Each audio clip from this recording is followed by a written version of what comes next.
She's the presidential candidate and Iraq War veteran who infamously met with Syria's Bashar al-Assad. This week on Firing Line. A soldier, a Hindu, and a surfer. Tulsi Gabbard made waves when she arrived in Congress. Now the millennial from Hawaii has her sights set on the White House. She says her campaign is focused on war and peace. Every one of us is paying the price for these regime change wars. Her critics say she can sound more like President Trump than a progressive Democrat. I believe Trump said something similar when he was running. Did he not? Am I wrong about that? He may have, but the problem is he has not carried through. No. And some want to know why she took that meeting with a brutal dictator. You got some heat for meeting with Bashar al-Assad. Do you not consider him a war criminal? Why did you meet with that man? In the pursuit of peace. What does Tulsi Gabbard say now? Firing Line with Margaret Hoover is made possible by the Margaret and Daniel Loeb Foundation, the Robertson Foundation, the David Tepper Charitable Foundation, Inc., Marlene Ricketts, the Asness Family Foundation, Spencer B. Haber, Rosalind P. Walter. Corporate funding is provided by Stevens, Inc., and by Pfizer, Inc. Welcome to Firing Line, Tulsi Gabbard. Thank you very much. And aloha. You are an Iraq War veteran. You are a 4-term congresswoman from the state of Hawaii. You're a major in the National Guard. Yes. And you are running for the Democratic nomination to be President of the United States, which would make you the youngest President of the United States and the first woman President of the United States. Thank you for volunteering in the service of our national defense. My honor. Thank you. You were serving in the Hawaii State Legislature when you decided to join the National Guard in Hawaii. What made you decide to serve? Like so many people in the country, 9/11 had a huge impact on me and on my life. Seeing that terrorist attack made me want to step up and to do my part to serve. Yeah. How old were you during 9/11? Gosh, I guess I was just about 21. And you joined the National Guard. I did. I wanted to find a way that I could play my part in going after the terrorists who launched that attack against us, while also being able to continue to serve the residents of Hawaii. And then you volunteered to go to Iraq a year later. Yeah. Tell us about your experience in Iraq. Like so many people in this country, we heard what the president, what leaders in the U.S. Senate, what the Secretary of State, the things that they were saying about Saddam Hussein, weapons of mass destruction, how Saddam Hussein was working with or supporting al-Qaeda. And we heard these things that our country's leaders were telling us and telling the UN and telling the world as their justification to go to the war in Iraq. And I believe them, like so many people. You supported the war. I listened to what they were telling us, and I believed them and wanted to go and protect our country, protect the American people from those who could seek to do us harm. You have expressed that serving abroad and serving in Iraq actually changed your views about a number of things. Yeah.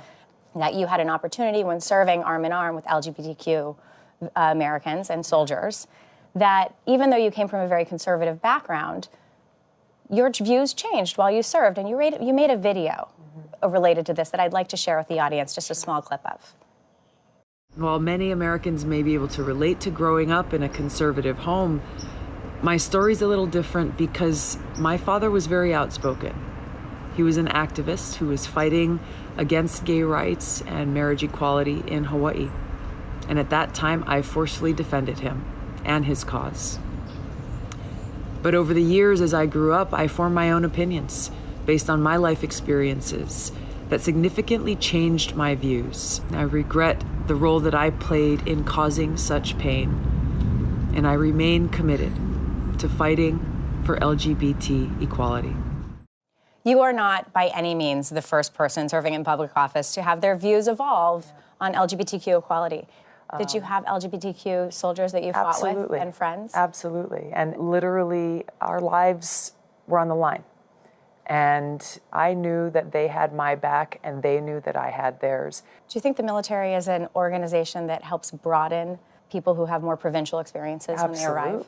Absolutely. I mean, when I went to Fort Jackson, South Carolina, for my basic training, there were, I don't know, probably close to 100, maybe 80, 90 women packed into a open bay with bunk beds. And we got real close real quick. And we had people from all over the country, all different backgrounds. And in that kind of high pressure environment, in a short period of time, you get to know each other and appreciate each other and that diversity, those backgrounds in a unique way. Do you know any trans troops? Yes.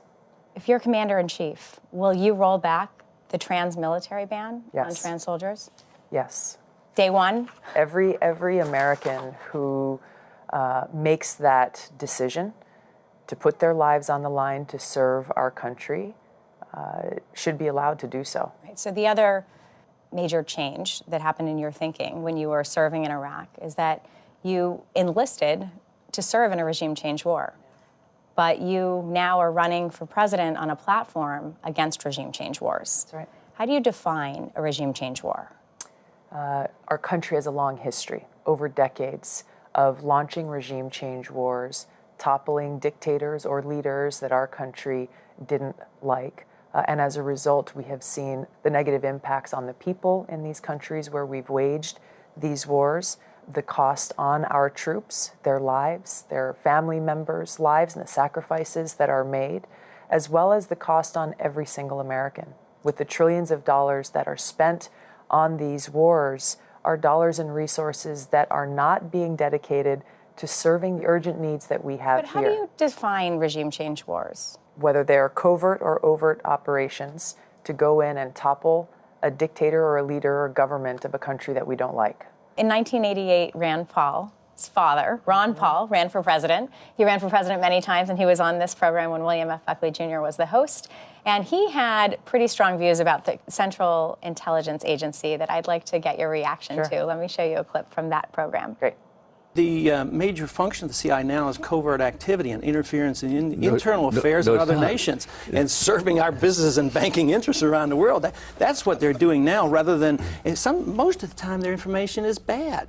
I mean, they have failed so often. If they were so good, why didn't they get our Marines out of Beirut in time? Well, I mean, our CIA really hasn't functioned that well. This is not an argument of how good they are. It's an argument of whether or not it is an enterprise that is related to the survival of a country in the 20th century. But I don't understand why you have this metaphysical opposition to something that is clearly designed to safeguard the frontiers of the Republic. Because there's no need for it, and they've caused more harm than good. Ron Paul is arguing there for the abolition of the CIA, that they cause more harm than they do good. What is your view of our intelligence agencies? The intelligence agencies provide an essential service in making sure that we have the best information possible to make decisions about our national security and our foreign policy. Do you think they get it right most of the time? I think that we have to do our due diligence. Yeah. Serving in a war where the American people were essentially lied to and duped into believing that we had to go and topple Saddam Hussein because he had weapons of mass destruction he was going to give Al-Qaeda, should give all of us pause to say, give us the intelligence, give us the evidence, ask the tough questions. Your view is that the American people were wittingly lied to. Yes. By American politicians. Yes. Because of faulty intelligence. And their own objectives, that they wanted to go and launch this regime change war, and they found a way to sell this to the American people under the guise of national security and humanitarianism. This is why, after going through that, after serving in that war, after believing that myself, I am skeptical. I am asking tough questions. When did you realize that you had been misled? Well, I think throughout the time that we were there. You know, I served in a medical unit where every single day I saw that cost of war. I know who pays the price. So then with Afghanistan in the post 9/11 era, that was a regime change war because we were trying to change the regime of the Taliban, who had given safe haven to Al-Qaeda. Would you support going in to relieve the Taliban from control over Afghanistan? Going in to go after Al-Qaeda was the initial focus of our mission in Afghanistan. That should have remained the focus. It has not been. We see how many lives have been lost, how many taxpayer dollars have been wasted. Now, what are we, 18, 19 years after we first went into Afghanistan? And what is there really to show for it? Well, Al-Qaeda isn't in Afghanistan anymore, operating under safe haven under the Taliban, but the Taliban may return. Well, what is your view about the negotiations of the return of the Taliban? Well, this is a reality, right? I mean, these negotiations taking place between the Taliban and the United States and the Afghan government indirectly.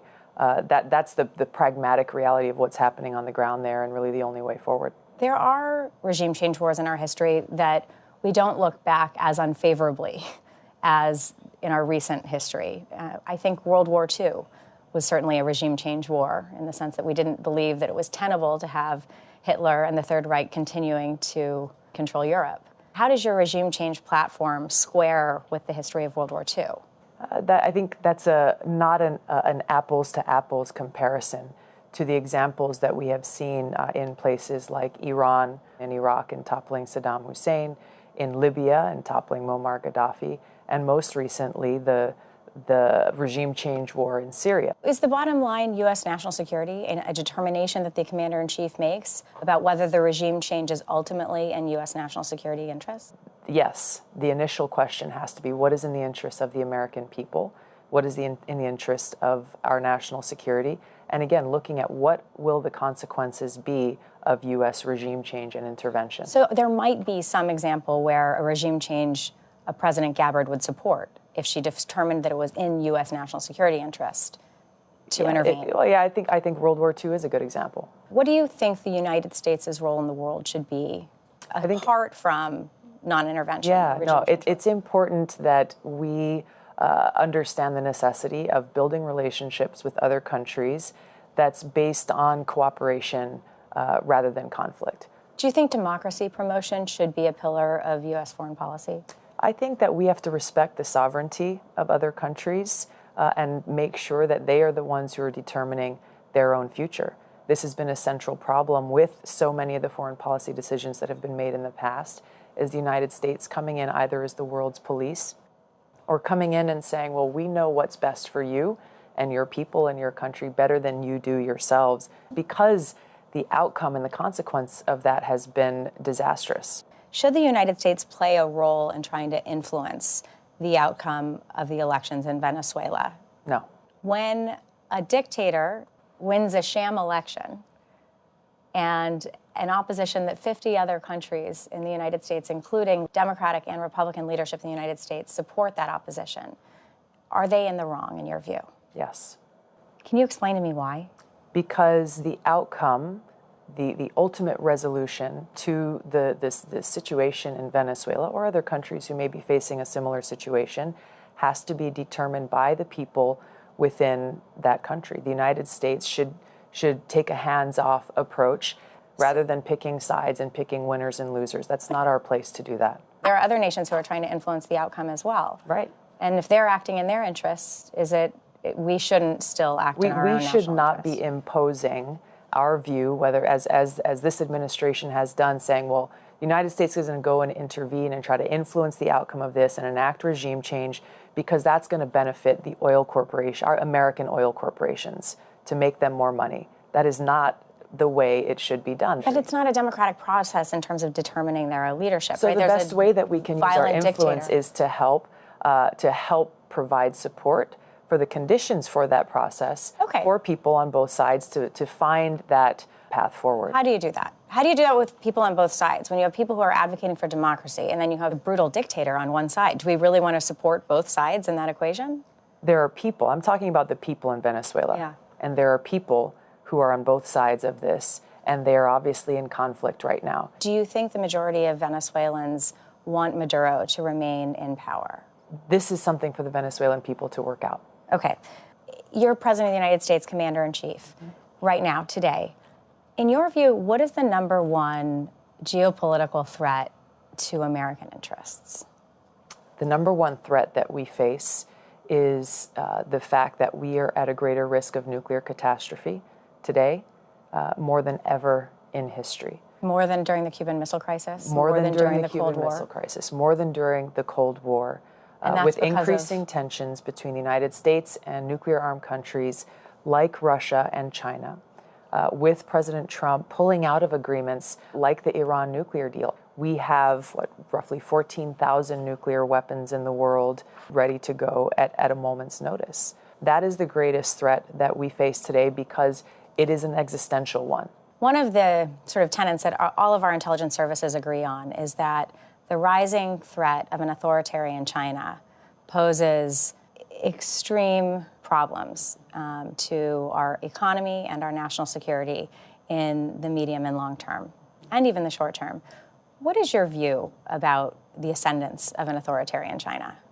I think that there are threats that are posed, which is exactly why we have to have a more cooperative approach to that relationship, and frankly, with the relationship with Russia and other countries. No, because things like this trade war are escalating those tensions. And I think one thing that President Trump doesn't seem to realize or doesn't care about is that by escalating this trade war that's causing a lot of hardship and uncertainty for our own economy, for our own businesses, but these trade wars can often escalate into a hot war, a military war. And again, we're talking about two nuclear-armed countries. You went to Syria in 2017 to learn more about the conflict in that region. You went to Aleppo, which is a city that was notoriously difficult to get to at that time. And you actually have some video footage from your time in Aleppo that I'd like to share with the audience. Let's take a look. Later on, at the end of the year, maybe on November of 2012, they bombed the church from down and exploded all. Anyway, the government gave us all the facilities to build a new church, and I hope that you will have the chance, even you can visit our new church. We know from the beginning that we are not having rebels. We have terrorists, and their plan is to have an Islamic state in this country. I wonder if there was ever a part of you that while you were in Aleppo and while you were in Syria, if you were concerned that you might have been seeing Syria and the conflict through the eyes of a pro-Assad lens. I went in very clear-eyed about the different meetings and conversations that we were having, where some were obviously either people who were within the government or advocating for Assad and his government's position. But we also had a chance just to walk around and talk with people on the street.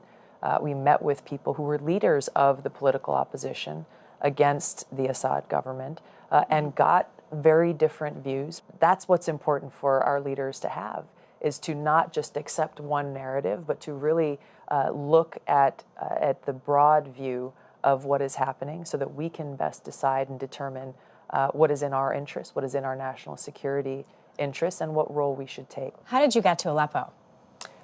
We traveled there from Damascus and were welcomed by religious leaders. We weren't there for very long, but we had a chance to hear from them, to hear from small business owners, to hear from women, not about the politics of it all, but really their desire for peace and their desire to be the ones that determine their own future. How did you find President Assad when you met with him? He was eager to talk about his own view of what was happening in Syria and the direction that he wanted to see things go. It was an open conversation. I was able to ask. Was he friendly? He was welcoming. Yeah. He was really, in his view, wanting to share, I think, his side of the story. I asked him some tough questions about what was happening in his country, about how many people were being killed in Syria. I asked him about people who wanted to come home, the many, many refugees who had fled Syria, and whether or not they would be welcomed back, and how to ensure that any future elections would actually be fair and open with international observers there to make sure that the voices of the Syrian people would be heard. So that's why I took that meeting. We've got to have the courage to meet with people, whether they be adversaries, potential adversaries, in order to to build that path forward towards peace and security. Because if we're not willing to have those tough conversations, then the only alternative is more war. Did you ask him why he's used chemical weapons against his people? I did. He denied using those weapons. And did you counter by saying there's abundant evidence from international groups? There was a back and forth there. He held to his position. He just denied it. And we've seen now, there have been reports that have come out from various agencies, including the UN, that chemical weapons have unfortunately been used against civilians throughout Syria. If you believe that he's used chemical weapons, do you believe that that makes him a war criminal? As I've said this now for years, that that evidence needs to be brought forward to the International Criminal Court. It's not about proving to me. I'm saying that there's an international process here to designate someone a war criminal in order for there to be consequences and accountability. So you would support the process of accountability for Assad? Absolutely. If you, as the commander-in-chief, knew that Assad had chemical weapons and knew where they were stored, knowing that he had used them against his own people, would you support airstrikes against those chemical weapons facilities? I would support finding a way to eliminate the ability to use those chemical weapons again.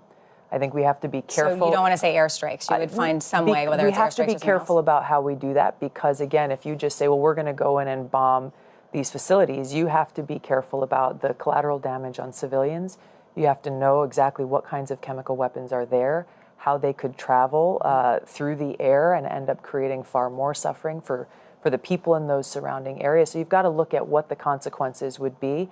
Again, focusing, what's the objective here? The objective is making it so that these chemical weapons can't be used again against civilians. So then do you support the strikes that President Trump issued against chemical weapons facilities in 2017? I don't. Because why? Because he didn't come to Congress to get authorization for those strikes, which is required by the Constitution of the United States.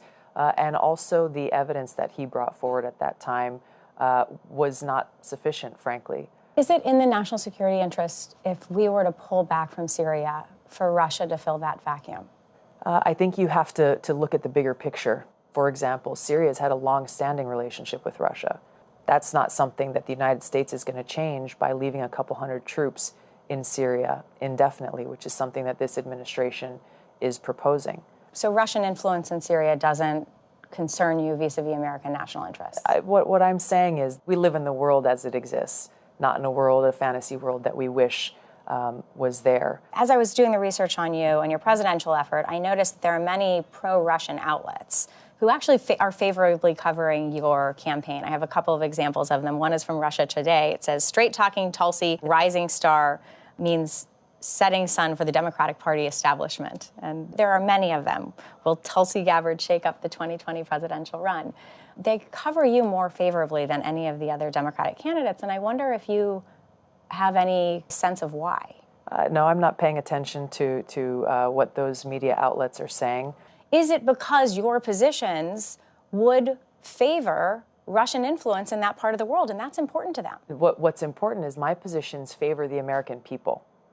My positions in ending regime change wars, in ending the new Cold War, and this nuclear arms race are in the best interests of the American people. Just so I understand, so then in your foreign policy view, it's okay if a war criminal stays in charge of a certain country because it lends itself towards stability, which in your view is in the national interest of the American people. I think that's a mischaracterization. Okay, absolutely. Please correct me then.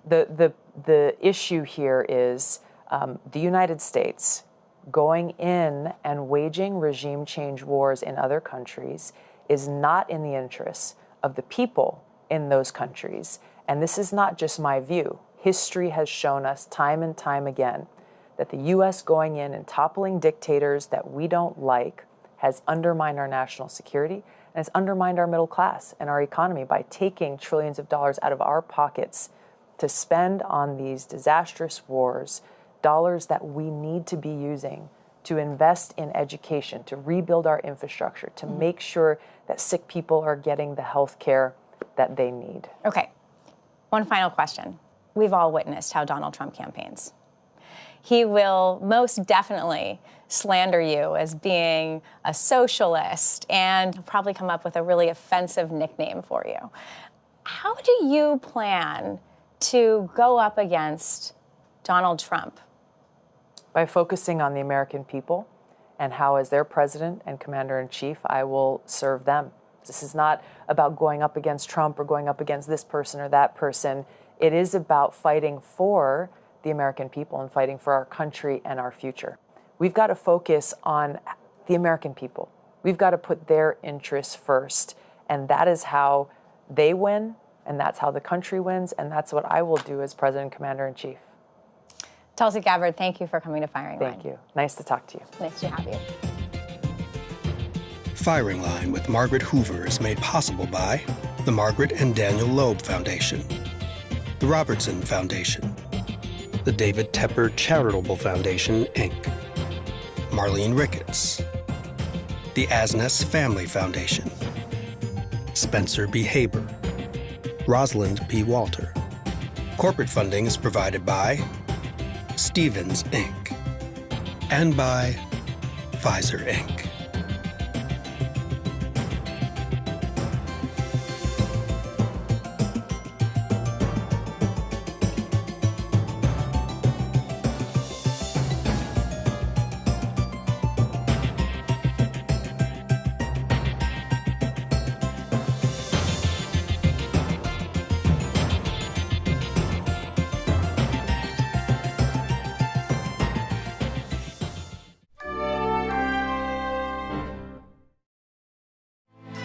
You're watching PBS.